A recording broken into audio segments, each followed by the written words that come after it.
À l'heure où le monde connaît une avancée technologique assez rapide avec l'avènement des nouvelles technologies de l'information et de la communication TIC, nombreuses sont malheureusement ces personnes mal intentionnées qui s'en servent à des fins de dissuasion, d'escroquerie et de détournement.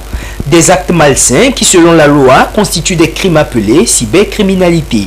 Un phénomène qui a vu le jour en Occident, mais qui depuis quelques années déjà a gagné du terrain et est présent dans nos sociétés africaines.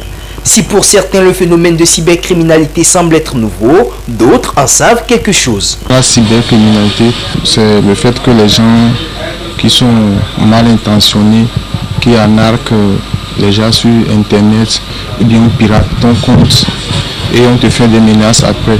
Pour ça, tu vas voir les gens qui sont sur Facebook, ils vont mettre photo d'une autre personne et puis on t'écrit comme c'était lui qui était sur le profil et on te demande des photos intime et après on prend ces photos pour te menacer. La cybercriminalité, c'est une activité criminelle qui cible ou utilise un ordinateur, un réseau informatique ou un appareil mis en réseau par des cybercriminels ou des pirates informatiques qui veulent se faire de l'argent.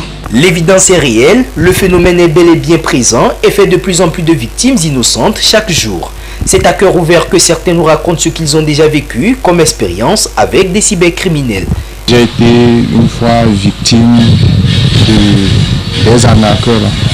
Je me rappelais bien que ça devait être en 2015 ou 2016 comme ça. On était au campus et puis mon téléphone a sonné. Et puis le gars m'appelle et me dit non, que c'est de l'agence, de la part de l'agence où vous venez de gagner un écran placement, téléphone, crédit et autres. Est-ce qu'on m'a envoyé le code? Il me dit mais quel code? Je n'ai pas joué et puis j'ai gagné de l'écran placement. Il me dit non, qu'il faut aller vers un point de vente fousse. Et puis ce que je vais faire, même je me rappelais bien que Dieu m'a dit de ne pas raccrocher le téléphone. Et j'étais allé, j'ai fait semblant parce que je suivais le code dont il était sorti. Et j'étais avec un ami, on était parti il y a 2 minutes et puis on s'est arrêté quand on est arrivé. Et il nous dit de dire à la personne qu'on veut faire fousse.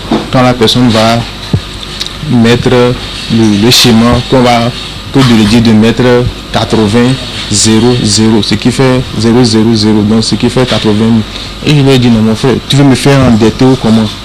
Et c'est là j'ai su que c'était un arnaqueur. Bon, grâce à Dieu que j'ai pas pu tomber dans son piège quoi. Face à l'urgence de sécuriser la vie des personnes ainsi que leurs biens au vu de ce phénomène dont les conséquences peuvent s'avérer très désagréables, les dirigeants du monde ne croisent pas les bras. Des actions sont menées chaque jour afin de dissuader les auteurs de ces actes de cybercriminalité qui également mettent à mal la sécurité des États. Le Togo abrite à cet effet le sommet sur la cybersécurité.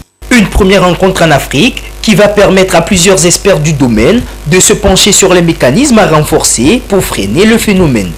Et déjà, les attentes des citoyens togolais par rapport à ce sommet sont nombreuses. J'aimerais que les experts qui organisent le sommet sur la cybercriminalité mettent en place une équipe pour que si les gens sont victimes, ils puissent leur approcher pour leur expliquer les problèmes, pour qu'ils puissent les aider à trouver une solution. J'aimerais que toutes les autorités qui seront au rendez-vous de cette réunion ou de cette organisation soient vraiment attentifs, chercher des moyens efficaces pour pouvoir pallier à ces fléaux. Les infractions et crimes commis via Internet sont légion. Pour serrer le phénomène à la gorge, les protections techniques sont loin de suffire. Une coopération de tous les acteurs au niveau mondial est importante. Le Togo, pour sa part, met déjà les bouchées doubles avec la création de l'Agence nationale de cybersécurité en 2019.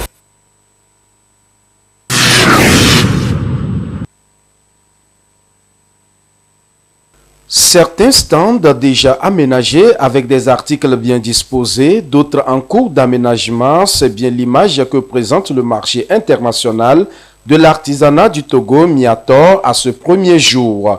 Reporté pour raison de pandémie de Covid-19, la foire des artisans est enfin là. Du 23 mars au 3 avril sur l'esplanade du Palais des Congrès de Lomé, les produits locaux du Togo et d'ailleurs sont exposés à toute la population. J'avais déjà fait la première édition et c'était une réussite. C'est une chance pour nous de montrer ce que nous faisons en tant qu'artisans togolais. Nous sommes dans la création de la mode, vêtements et accessoires de mode africain, des articles qui peuvent être portés un peu partout. C'est de la traditionnelle mais du moderne, tradit moderne. Donc voilà, nous avons des trucs togolais, ghanéen, mais un peu modernisé. Consommer du local, nous avons de très beaux articles, nous faisons de très belles choses. Venez découvrir, vous n'allez pas le regretter. Ça fait longtemps qu'on n'a plus fait les foires. C'est une occasion de pouvoir retrouver nos clients, de pouvoir présenter les améliorations par rapport à nos produits et de découvrir d'autres clients pour des affaires. Quand vous consommez togolais, pas forcément mon produit, mais les produits togolais, c'est un frère qui est soulagé. C'est toute une famille derrière qui retrouve le sourire. Et ça apporte des devises au niveau de notre pays pour son développement. À la forme Miato, nous aimerons que le monde puisse nous connaître, surtout les Togolais. Nos produits, on consomme nous-mêmes. La particularité, c'est qu'on ne produit que du bio. Nous le produisons, nous le consommons nous-mêmes, sans ajout chimique. C'est tout naturel, c'est bon pour la santé. Les artisans occupent une place importante dans l'économie nationale et le secteur est pourvoyeur d'emplois. Voilà pourquoi il est nécessaire de leur accorder une attention particulière. En attendant l'ouverture officielle de ce marché qui est à sa 2e édition, c'est le ministre en charge de l'artisanat qui a fait le déplacement du site pour s'enquérir des derniers réglages. Il y a plus d'une vingtaine de pays qui sera de la partie. Donc c'est une fête de l'artisanat, pas seulement du Togo, mais de l'Afrique et du monde. C'est une opportunité pour les artisans togolais d'Afrique et d'ailleurs de venir vendre leurs produits, présenter leurs offres à la population et puis également se connaître et échanger entre eux. Donc c'est une action de promotion de l'artisanat togolais et du monde entier. Donc j'invite tout le monde à venir. Plusieurs pays sont au rendez-vous de cette 2e édition du Miato qui se déroule sur l'esplanade du Palais des Congrès de Lomé du 23 mars au 3 avril. Toute la population togolaise y est conviée pour découvrir le génie des artisans togolais et d'ailleurs. Notons que l'ouverture officielle de la 2e édition du Miato sera faite ce jeudi.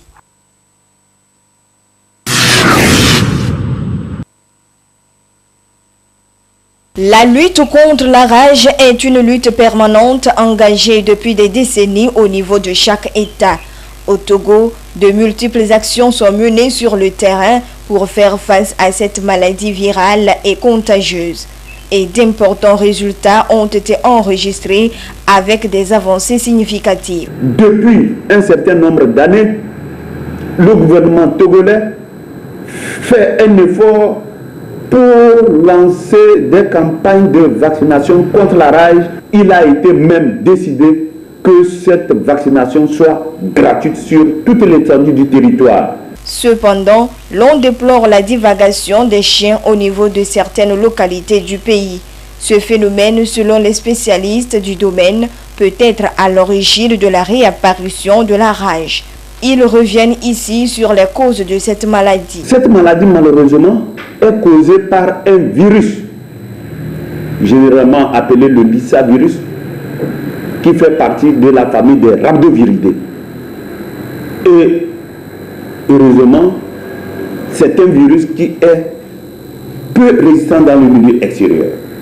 Il est sensible à la plupart des agents antiseptiques et surtout au savon. D'où la nécessité, en cas de morsure, de se laver proprement la plaie de morsure. La rage est une maladie endémique qui se manifeste sous 2 formes et met en danger la vie des personnes. On a la forme furieuse et la forme paralytique. Quoi qu'il en soit, la forme furieuse évolue toujours vers la forme paralytique à la phase terminale. Et dans cette forme furieuse, on a en général 3 phases.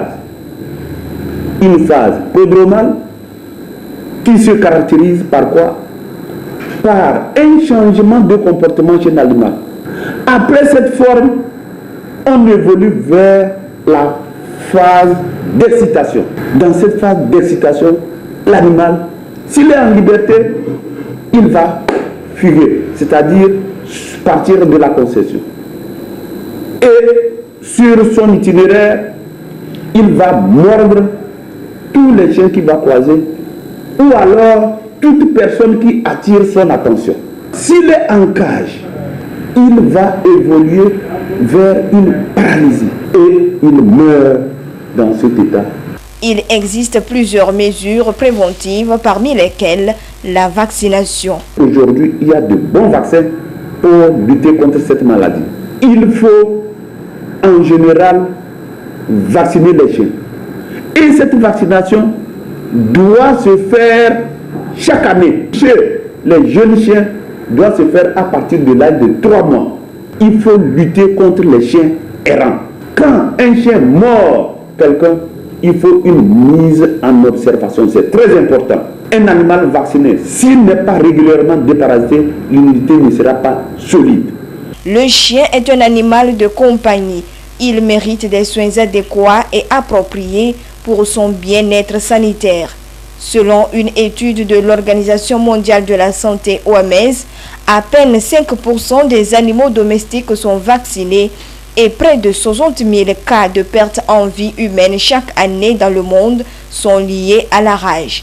D'où la nécessité d'accentuer la sensibilisation des populations pour une prise de conscience vis-à-vis de cette maladie.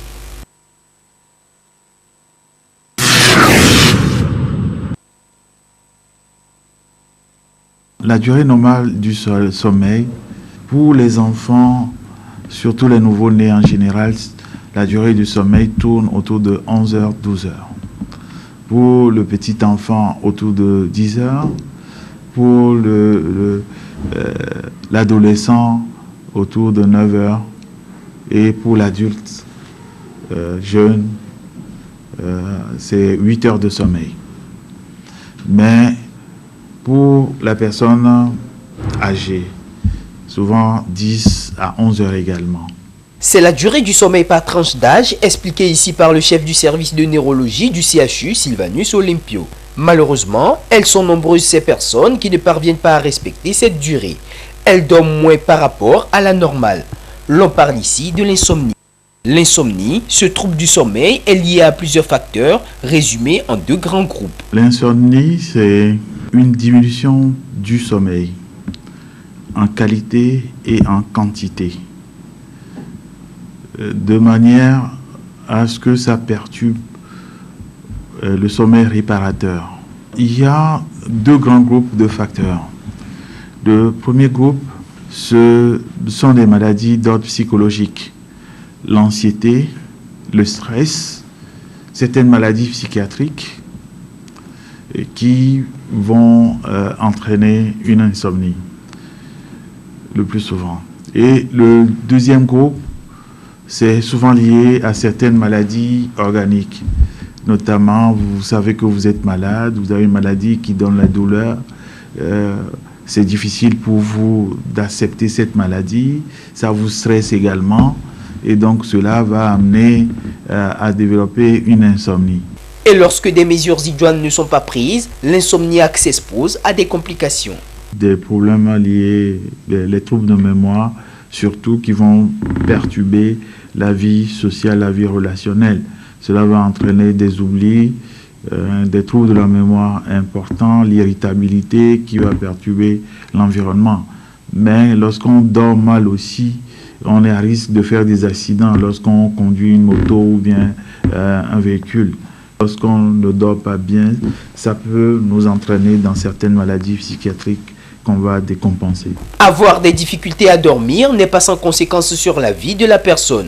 Pour prévenir cette anomalie, voici quelques conseils pratiques. Pour bien dormir, il faut éviter de se retrouver dans des situations qui entraînent le stress, l'angoisse.